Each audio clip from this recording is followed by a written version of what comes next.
ಒಂದು ಜಾಗದಲ್ಲಿ ಇಲ್ಲದಂತಹ ಗಲಾಟೆ ಯಾಕೆ ಹೀಗಾಯಿತು? ನಾನು ಮಾತನಾಡಿಸುವಂಥ ಪ್ರಯತ್ನವನ್ನು ಮಾಡ್ತೀನಿ. ಸೊ ಗಮನಿಸ್ತಾ ಇರ್ಬೋದು, ಇಲ್ಲಿ ಕೆಲವರು ಸುಮಾರು ಕಾರ್ಯಕರ್ತರು ಎಲ್ಲರೂ ಕೂಡ ಇಲ್ಲಿ ಭಾಗವಹಿಸಿದ್ದಾರೆ. ಮುಂದೆ ನಾನು ಮಾತನಾಡಿಸುವಂಥ ಕೆಲಸವನ್ನು ಮಾಡ್ತೀನಿ. ಒಂದು ನಿಮಿಷ ಅಮ್ಮ, ಮಹಿಳೆಯರಾಗಿದ್ದೀರಾ, ಈ ಬಿಸಿಲಲ್ಲಿ ಯಾತಕ್ಕೋಸ್ಕರ ಅಂತ? ಬೇಕೇ ಬೇಕು, ಬಾವುಟ ಏನ್ ಬೇಕು ಇದು ಬಾವುಟಕ್ಕೋಸ್ಕರ ಬೇಕು. ಯಾಕೆ ಬೇಕು ಬಾವುಟ? ಬಾವುಟ ಆಂಜನೇಯನ ಬಾವುಟ ಬೇಕೇ ಬೇಕು.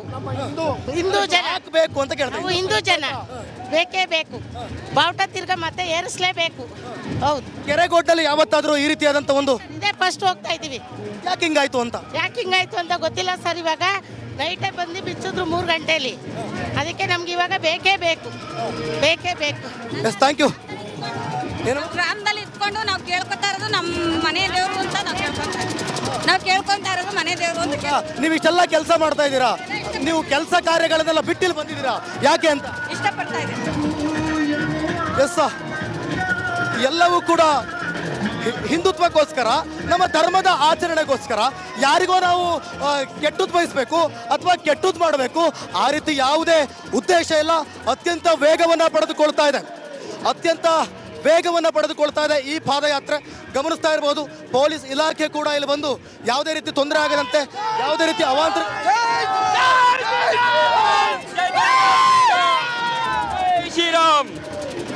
ಯಾವುದೇ ರೀತಿ ತೊಂದರೆಗಳಾಗದಂತೆ, ಯಾವುದೇ ರೀತಿ ತೊಂದರೆಗಳಾಗ್ತಾ ಇದ್ದಂತೆ ಕರ್ಕೊಂಡು ಹೋಗ್ತದೆ. ಎಲ್ಲವೂ ಕೂಡ ಆಗ್ತಾ ಇದೆ. ಸೊ ಗಮನಿಸ್ತಾ ಇರ್ಬೋದು, ಇವೆಲ್ಲವೂ ಕೂಡ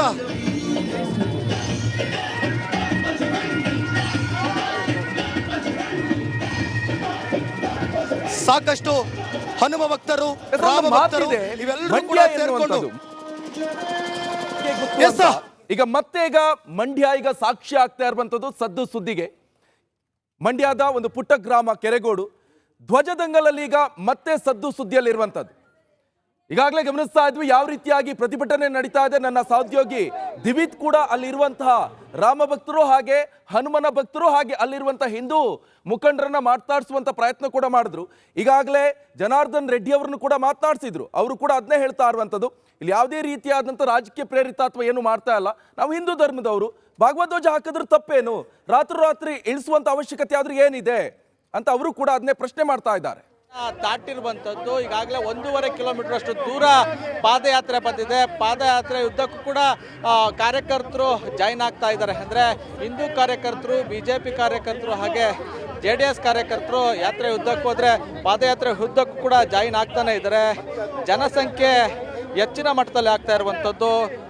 1000ಕ್ಕೂ ಕಡಿಮೆ ಜನ ಕೆರಗೋಡು ಗ್ರಾಮದಲ್ಲಿ ಜಾಯಿನ್ ಆಗಿದ್ರು. ಆದರೆ ಯಾವಾಗ ಪಾದಯಾತ್ರೆ ಶುರುವಾಯಿತು ಆ ನಂತರ ಜನಸಂಖ್ಯೆ ಕೂಡ ದೊಡ್ಡ ಮಟ್ಟದಲ್ಲಿ ಸೇರ್ತಾ ಹೋಗ್ತು.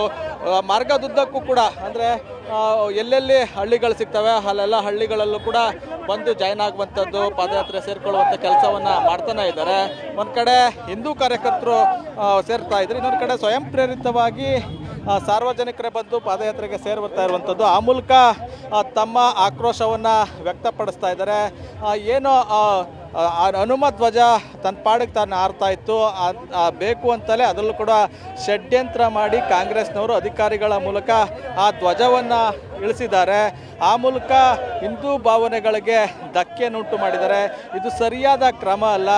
ಇದು ಮತ್ತೆ ಹನುಮ ಧ್ವಜ ಆ ಸ್ಥಳದಲ್ಲಿ ಹಾರಬೇಕು, ಇಲ್ಲ ಅಂದರೆ ನಮ್ಮ ಹೋರಾಟ ಮತ್ತಷ್ಟು ತೀವ್ರಗೊಳ್ತದೆ ಅಂತ ಎಚ್ಚರಿಕೆಯನ್ನು ಕೊಡ್ತಾ ಇವತ್ತು DC ಕಚೇರಿಗೆ ಮುತ್ತಿಗೆ ಹಾಕಲು ಪಾದಯಾತ್ರೆಯನ್ನು ಹೊರಟಿದ್ದಾರೆ. ಈ ಪಾದಯಾತ್ರೆಯಲ್ಲಿ ಕೇವಲ ರಾಜಕೀಯ ಪಕ್ಷದ ಕಾರ್ಯಕರ್ತರು ಮಾತ್ರ ಅಲ್ಲ, ಸಾರ್ವಜನಿಕರು ಅದರಲ್ಲೂ ಕೂಡ ಹಿಂದೂ ಸಂಘಟನೆಯ ಕಾರ್ಯಕರ್ತರು ಹೆಚ್ಚಿನ ಸಂಖ್ಯೆಯಲ್ಲಿ ಭಾಗಿಯಾಗಿರುವಂಥದ್ದು. ಅದ್ರ ಜೊತೆಗೆ ಏನು ಈ ಒಂದು ಪ್ರತಿಭಟನೆಯ ನೇತೃತ್ವವನ್ನು JDS ಹಾಗೂ BJP ಜಂಟಿಯಾಗಿ ವಹಿಸ್ಕೊಂಡಿರುವಂಥದ್ದು. ಅದಕ್ಕೆ ತಕ್ಕಂತೆ JDS ಹಾಗೂ BJPಯ ನಾಯಕರುಗಳು ಕೂಡ ಇಲ್ಲಿ ಬಂದಿದ್ದಾರೆ. ಈಗಾಗಲೇ ಏನು ಮಾಜಿ ಶಾಸಕರಾದಂಥ ಸುರೇಶ್ ಗೌಡ ಹಾಗೂ ಪ್ರೀತಮ್ ಗೌಡರು ಕೂಡ ಇಲ್ಲಿ ಬಂದಿದ್ದಾರೆ. ಅದ್ರ ಜೊತೆಗೆ ಏನು ಸಾಕಷ್ಟು ಸ್ಥಳೀಯ ಮುಖಂಡರುಗಳು ಭಾಗಿಯಾಗಿದ್ದಾರೆ. ಲಕ್ಷ್ಮೀ ಅಶ್ವಿನ್ ಗೌಡ ಸೇರಿದಂತೆ ಸಾಕಷ್ಟು BJP ಮುಖಂಡರುಗಳು ಕೂಡ ಭಾಗಿಯಾಗಿರುವಂಥದ್ದು. ಆ ಮೂಲಕ ತಮ್ಮ ಆಕ್ರೋಶವನ್ನು ವ್ಯಕ್ತಪಡಿಸ್ತಾ ಇದ್ದಾರೆ. ನಾವಂತೂ ಹೋರಾಟವನ್ನು ಇಲ್ಲಿಗೆ ನಿಲ್ಲಿಸೋದಿಲ್ಲ, ಮುಂದುವರಿಸ್ತಲೇ ಇರ್ತೀವಿ. ತಕ್ಷಣ ಕಾಂಗ್ರೆಸ್ ಪಕ್ಷ ಎಚ್ಚೆತ್ತುಕೊಳ್ಬೇಕು. ಪದೇ ಪದೇ ಹಿಂದೂಗಳ ಭಾವನೆಗೆ ಧಕ್ಕೆ ತರುವಂಥ ಕೆಲಸವನ್ನು ಮಾಡ್ತಾ ಇದ್ದಾರೆ. ಅದನ್ನು ಇಲ್ಲಿಗೆ ನಿಲ್ಲಿಸಬೇಕು. ಕೆರಗೋಡು ಗ್ರಾಮದಲ್ಲಿ ಮತ್ತೆ 108 ಅಡಿಯ ಧ್ವಜಸ್ತಂಭದಲ್ಲಿ ಹನುಮ ಧ್ವಜ ಹಾರಬೇಕು, ಇಲ್ಲ ಅಂದರೆ ನಮ್ಮ ಹೋರಾಟ ಬೇರೆ ಸ್ವರೂಪವನ್ನೇ ಪಡ್ಕೊಳ್ಳುತ್ತೆ ಅನ್ನೋ ಒಂದು ಎಚ್ಚರಿಕೆಯನ್ನು ನೀಡ್ತಾನೆ ಇದ್ದಾರೆ. ಇನ್ನು ಇಷ್ಟೊಂದು ಹೋರಾಟ ದೊಡ್ಡ ಮಟ್ಟಕ್ಕೆ ಹೋಗ್ತಾ ಇದ್ರು ಕೂಡ ಅಧಿಕಾರಿಗಳು ಗ್ರಾಮಕ್ಕೆ ಬಂದು ಶಾಂತಿ ಸಭೆನೇ ಆಗಲಿ ಅಥವಾ ಅಲ್ಲಿ ಪರಿಸ್ಥಿತಿಯನ್ನು ನಿಯಂತ್ರಣ ಮಾಡೋ ನಿಟ್ಟಿನಲ್ಲಿ ಯಾವುದೇ ರೀತಿಯ ಪ್ರಯತ್ನವನ್ನು ಮಾಡ್ತಾ ಇಲ್ಲ. ನಾವು ಕಾನೂನುಬದ್ಧವಾಗಿ ಮಾಡಿದ್ದೀವಿ ಅಂತ ಒಂದು ಸ್ಪಷ್ಟನೆಯನ್ನು ಮಾತ್ರ ಕೊಡ್ತಾ ಇರುವಂಥದ್ದು. ಮತ್ತೊಂದೆಡೆ 3 ತಿಂಗಳಿಂದಲೂ ಕೂಡ ಹನುಮ ಧ್ವಜ ಹಾರಾಟ ಮಾಡಿಸೋದಕ್ಕೆ, ಅಂದರೆ ಹನುಮ ಧ್ವಜವನ್ನು ಆರಿಸೋದಕ್ಕೆ ಸ್ತಂಭವನ್ನು ನಿರ್ಮಾಣ ಮಾಡಲಾಗ್ತಾ ಇತ್ತು. ಆ ಒಂದು ಸಂದರ್ಭದಲ್ಲೇ ತಡಿಬೋದಿತ್ತು. ಅದನ್ನು ಬಿಟ್ಟು ಬೃಹತ್ ಸ್ತಂಭವನ್ನು ಅಳವಡಿಸಿ ಜನವರಿ 20ನೇ ತಾರೀಕು ಧ್ವಜವನ್ನು ಆರಿಸೋದಕ್ಕೂ ಕೂಡ ಅವಕಾಶ ಕೊಟ್ಟು ಈಗ ಏಕಾಏಕಿ ಬಂದು ಅದರಲ್ಲೂ ಕೂಡ ನೂರಾರು ಪೊಲೀಸ್ನರನ್ನು ಗ್ರಾಮಕ್ಕೆ ಕರೆತಂದು ಅಧಿಕಾರಿಗಳು ಧ್ವಜವನ್ನು ಇಳಿಸಿದ್ದಾರೆ. ನಾವು ಹಣ ಹಾಕಿ ಹನುಮ ಧ್ವಜವನ್ನು ಆರಿಸ್ಬೇಕು ಅಂತಲೇ ಮಾಡಿರುವಂಥ ಧ್ವಜಸ್ತಂಭದಲ್ಲಿ ತ್ರಿವರ್ಣ ಧ್ವಜವನ್ನು ಹಾಕಿದ್ದಾರೆ. ತ್ರಿವರ್ಣ ಧ್ವಜಕ್ಕೆ ಅಗೌರವ ಕೊಟ್ಟು ಆರಿಸಿದ್ದಾರೆ ಅನ್ನೋ ಒಂದು ಆರೋಪವನ್ನು ಮಾಡ್ತಾ ಇರುವಂಥದ್ದು. ತ್ರಿವರ್ಣ ಧ್ವಜಕ್ಕೆ ನಮ್ಮ ಕೆರಗೋಡ್ನಲ್ಲಿ ಹನುಮ ಧ್ವಜ ದಂಗಲ್ ತಾರಕಕ್ಕೇರಿದೆ. ಸರಿಸುಮಾರು 12 ಕಿಲೋಮೀಟರ್ ಪಾದಯಾತ್ರೆ ಮಾಡೋ ಮೂಲಕ ಆಕ್ರೋಶವನ್ನು ಹೊರಹಾಕ್ತಾ ಇದ್ದಾರೆ. ಈ ಪ್ರತಿಭಟನೆಯಲ್ಲಿ ಬಿಜೆಪಿ ಮತ್ತು ಜೆಡಿಎಸ್ ಕೈ ಜೋಡಿಸಿರುವುದರಿಂದ ಕಾಂಗ್ರೆಸ್ ಕಿಡಿಕಾರ್ತಾ ಇದೆ. ಸಮಾಜ ಶಾಂತಿಯಿಂದ ಇದ್ರೆ ಇವರಿಗೆ ತಿಂದನ್ನ ಜೀರ್ಣವಾಗೋದಿಲ್ಲ. ಮಂಡ್ಯದಲ್ಲಿ ಬೆಂಕಿ ಹಚ್ಚಿ ರಾಜಕೀಯದ ಚಳಿ ಕಾಯಿಸ್ಕೊಳ್ತಾ ಇದ್ದಾರೆ ಅಂತ ಹೇಳಿ ಸಚಿವ ಪ್ರಿಯಾಂಕ್ ಖರ್ಗೆ ಟ್ವೀಟ್ ಮಾಡಿ ಕಿಡಿಕಾರ್ತಾ ಇದ್ದಾರೆ. ರಾಷ್ಟ್ರ ಧ್ವಜ ಬದಲು ಭಗವದ್ ಧ್ವಜ ಹಾರಿಸಿದ್ ಯಾರು ಅಂತ ಪ್ರಶ್ನೆ ಮಾಡ್ತಾ ಇದ್ದಾರೆ. ಅನುಮತಿ ಪತ್ರ ಷರತ್ತು ಉಲ್ಲಂಘಿಸುವುದಕ್ಕೆ ಪ್ರೇರೇಪಿಸಿದ್ ಯಾರು ಅವ್ರಿಗೆ? ಬಿಜೆಪಿ ಅದೆಷ್ಟು ದಿನಗಳಿಂದ ಶಾಂತಿ ಕೆಡಿಸುವ ಸಂಚು ರೂಪಿಸ್ತಾ ಇತ್ತು, ಅದಕ್ಕಾಗಿ ಕಾದು ಕುಳಿತಿದ್ರು ಅಂತ ಕಾಣಿಸುತ್ತೆ. ಅವ್ರಿಗೆ ತಿಂದನ್ನ ಜೀರ್ಣ ಆಗೋದಿಲ್ಲ. ಸಮಾಜದಲ್ಲಿ ಶಾಂತಿಯಿಂದ ಇದ್ರೆ ಅವ್ರಿಗೆ ತಿಂದನ್ನ ಜೀರ್ಣ ಆಗೋದಿಲ್ಲ.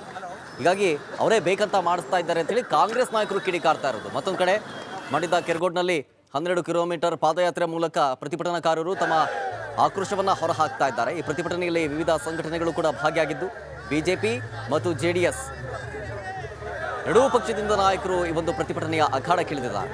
12 ಕಿಲೋಮೀಟರ್ ಪಾದಯಾತ್ರೆ ಮಾಡ್ತಾ ಇದ್ದಾರೆ. ಇದರ ಜೊತೆಗೆ ರಿಪಬ್ಲಿಕ್ ಕನ್ನಡ ಮೆಗಾ ಕವರೇಜ್ ಅನ್ನು ಕೊಡ್ತಾ ಇದೆ. ಇಂಚಿಂಚು ಮಾಹಿತಿಯೆಲ್ಲ ನಿಮ್ಮ ಮುಂದೆ ಇಡ್ತಾ ಇದೆ. ಅದರ ಭಾಗವಾಗಿ ಏನೇನಾಯ್ತು ಅನ್ನೋದನ್ನು ಕೂಡ ನಿಮಗೆ ನೆನಪಿಸಬಹುದು. ರಾಷ್ಟ್ರ ಧ್ವಜ ಬದಲು ಭಗವದ್ ಧ್ವಜ ಹಾರಿಸಿದ್ ಯಾರು ಅಂತ ಹೇಳಿ ಕಾಂಗ್ರೆಸ್ ನಾಯಕರು ಪ್ರಶ್ನೆ ಮೇಲೆ ಪ್ರಶ್ನೆ ಮಾಡ್ತಾ ಇದ್ದಾರೆ. ಮಂಡ್ಯದ ಕೆರಗೋಡ್ನಲ್ಲಿ ಹನುಮ ಧ್ವಜ ದಂಗಲ್ ಕ್ಷಣ ಕ್ಷಣಕ್ಕೂ ತಾರಕಕ್ಕೇರ್ತಾ ಇದೆ. ಮಂಡ್ಯದಲ್ಲಿ ಬಿಜೆಪಿ ಜೆಡಿಎಸ್ ನಾಯಕರು ಪ್ರೊಟೆಸ್ಟ್ ಮಾಡ್ತಾ ಇದ್ದಾರೆ. ಕೆರಗೋಡು ಗ್ರಾಮದಿಂದ ಪಾದಯಾತ್ರೆ ಈಗಷ್ಟೇ ಸ್ಟಾರ್ಟ್ ಆಗಿದೆ. ಪಾದಯಾತ್ರೆಯಲ್ಲಿ ಜನಾರ್ದನ ರೆಡ್ಡಿ ಅವರು ಕೆರಗೋಡಿನಿಂದ ಮಂಡ್ಯ ತಾಲೂಕಿನ ಕೆರಗೋಡಿನಿಂದ ಮಂಡ್ಯ ನಗರದವರೆಗೂ ಈ ಪಾದಯಾತ್ರೆ ನಡೀತಾ ಇದೆಯಲ್ಲ, ಸಾಕಷ್ಟು ಜನ ಹಿಂದೂ ಕಾರ್ಯಕರ್ತರು ಈ ಪಾದಯಾತ್ರೆಯಲ್ಲಿ ಭಾಗಿಯಾಗಿದ್ದಾರೆ ಅಂತ ಹೇಳ್ಬೋದು. ಸಾಕಷ್ಟು ನಾಯಕರು, ಹಿಂದೂ ಕಾರ್ಯಕರ್ತರು ಎಲ್ಲರೂ ಕೂಡ ಇಲ್ಲಿ ಆಗಮಿಸಿದ್ದಾರೆ ಅಂತಲೇ ಹೇಳ್ಬೋದು. ಸೊ ಪ್ರಮುಖವಾಗಿ ಈ ಒಂದು ಕಾರ್ಯಕ್ರಮದಲ್ಲಿ ಇದೇ ಪಾಂಡುಪುರ ಕ್ಷೇತ್ರದಲ್ಲಿ ಸ್ಪರ್ಧೆ ಮಾಡಿದಂತಹ ಸಚಿದಾನಂದ ಅವರು ಬಂಡಿ ಸಿದ್ದೇಗೌಡರು ಆಪೋಸಿಟ್ ಸ್ಪರ್ಧೆ ಮಾಡಿದರು. ಆದರೆ 2023 ವಿಧಾನಸಭೆ ಚುನಾವಣೆಯಲ್ಲಿ ಅವರು ಸೋಲು ಕಾಣ್ತಾರೆ. ಬಂಡಿ ಸಿದ್ದೇಗೌಡರು ಗೆಲ್ತಾರೆ. ಈ ಕ್ಷೇತ್ರದ ಕಾಂಗ್ರೆಸ್ ಅಭ್ಯರ್ಥಿಯಾಗಿ ರವಿ ಗಣಿಗ ಅವರು ಜಯವನ್ನು ಗೆಲ್ತಾರೆ. ಈ ಸಂದರ್ಭದಲ್ಲಿ ಅವರೇ ಬಂದು ಭಗವಧ್ವಜವನ್ನು ಇಳಿಸೋದಕ್ಕೆ ಕಾರಣ ಅವರೇ ಹೇಳಿಕೊಟ್ಟಿರೋದು ಅನ್ನೋಂಥ ಆರೋಪಗಳನ್ನು ಇಲ್ಲಿನ ಸ್ಥಳೀಯರು ಕೂಡ ಮಾಡ್ತಾ ಇದ್ದಾರೆ. ಸೊ ನೀವು ಗಮನಿಸ್ಬೋದು, ಮಾಜಿ ಶಾಸಕರಾದಂಥ ಪ್ರೀತಮ್ ಗೌಡರು ಏನು ಒಂದು ಹಿಂದೂ ಕಾರ್ಯಕರ್ತರಾಗಿ ಈ ಒಂದು ಪಾದಯಾತ್ರೆಯಲ್ಲಿ ಭಾಗವಹಿಸಿದ್ದಾರೆ ಅಂತಲೇ ಹೇಳ್ಬೋದು. ಸಾಕಷ್ಟು ಹಿಂದೂ ಕಾರ್ಯಕರ್ತರು ಕೂಡ ಆಗಮಿಸಿದ್ದಾರೆ. ಅವರೆಲ್ಲರೂ ಕೂಡ ಯಾಕೆ ಯಾವೂರಣ್ಣ ನಿಮ್ಗೆ? ಯಾವೂರು? ಶಿವಾರ. ಏನಕ್ಕೆ ಬಂದಿದ್ದೀರಾ ಇಲ್ಲಿ? ಯಾತಕ್ಕೋಸ್ಕರ ಈ ಹೋರಾಟ? ಹನುಮಂತನ ಉಳಿಸ್ಕೊಳಕ್ ಬಂದಿದ್ದೀವಿ. ಅಂದ್ರೆ ಉಳಿದಿಲ್ಲ ಅಂತಾರ ನಿಮ್ ಪ್ರಕಾರ? ಉಳಿದಿದೆ, ಇವಾಗ ತೆಗ್ದಿದಾರಲ್ಲ ಅದನ್ನ ಮತ್ತೆ ಏರ್ಸ್ಬೇಕು ಅಂತ ಬಂದಿದೀವಿ. ಯಾಕೆ ಏರಿಸ್ಬೇಕಪ್ಪ? ನಮ್ ಧರ್ಮನ ಉಳಿಸ್ಕೋಬೇಕು ಅಂದ್ರೆ ಏರ್ಸ್ಲೇಬೇಕು. ಏರ್ಸಿದ್ರೆ ಮಾತ್ರ ಧರ್ಮ ಉಳಿಯೋದು ಅಂತ ನಿಮ್ಮ ಒಂದು ಅನಿಸಿಕೆ? ಆತರ ಏನಿಲ್ಲ ನಡೆಯೋ ಶಿಷ್ಯ, ಆತರ ಏನಿಲ್ಲ. ಏರ್ಲೇಬೇಕು, ಮತ್ತೆ ಏರ್ಲೇಬೇಕು. ರಾಮಂದು ಏನು ಅಂತ ಜನಕ್ಕೆ ತೋರಿಸ್ಬೇಕು. ಸೊ ಈ ಒಂದು ಇದಕ್ಕೆ ರಾಜಕೀಯ ಎಂಟ್ರಿ ಆಗಿದೆಯಲ್ಲ, ಧರ್ಮದ ಆಚರಣೆ ಬೇರೆ, ರಾಜಕೀಯ ಎಂಟ್ರಿ ಯಾಕಾಯ್ತು ನಿಮ್ ಪ್ರಕಾರ? ರಾಜಕೀಯ ಇಲ್ಲ, ಇದ್ರಲ್ಲಿ ರಾಜಕೀಯ ಇಲ್ಲ. ನಿಮ್ದು ರಾಜಕೀಯ ಇಲ್ಲ, ಆತರ ಏನಿಲ್ಲ. ನಮ್ಮೊಂದು ಧರ್ಮ ಮಾಡಬೇಕು, ಮಾಡ್ತಾ ಇದೀವಿ ಅಷ್ಟೇ. ಎಸ್, ಗಮನಿಸಬಹುದು ಇವೆಲ್ಲವೂ ಕೂಡ ಧರ್ಮಕ್ಕೋಸ್ಕರ ಈ ಹೋರಾಟ ಅಂತಾನೆ ಹೇಳ್ಬೋದು. ಸೊ ಪ್ರಮುಖವಾಗಿ ಈ ಒಂದು ಪಾದಯಾತ್ರೆ ನೋಡಿ, ಕಾರ್ಯಕರ್ತರೆಲ್ಲರೂ ಕೂಡ ಓಡ್ ಬರ್ತಾ ಇದ್ದಾರೆ, ಜೈ ಶ್ರೀರಾಮ್ ಘೋಷಣೆಯನ್ನ ಮೊಳಗಿಸ್ತಾ ಇದ್ದಾರೆ. ಇವೆಲ್ಲವೂ ಕೂಡ ಧರ್ಮದ ಉಳಿವಿಗಾಗಿ. ನಮ್ಗೆ ಯಾವುದೇ ರಾಜಕೀಯ ಬೇಡ, ಯಾವುದೇ ರಾಜಕಾರಣ ಬೇಡ, ನಾವು ನಮ್ಮ ಧರ್ಮವನ್ನು ಆಚರಣೆ ಮಾಡ್ತೀವಿ, ಎಲ್ಲವೂ ಕೂಡ ಧರ್ಮಕ್ಕೋಸ್ಕರ ಅಂತ ಹೇಳಿ ಇವರು ಒಂದು ಈ ರೀತಿಯಾಗಿ ಒಂದು ಪಾದಯಾತ್ರೆಯನ್ನ ಮಾಡ್ತಿದ್ದಾರೆ. ಮತ್ತೊಂದು ಕಡೆ ಎಲ್ಲ ನಾಯಕರು ಕೂಡ ಅಲ್ಲಿ ಆಗಮಿಸ್ತಿದ್ದಾರೆ.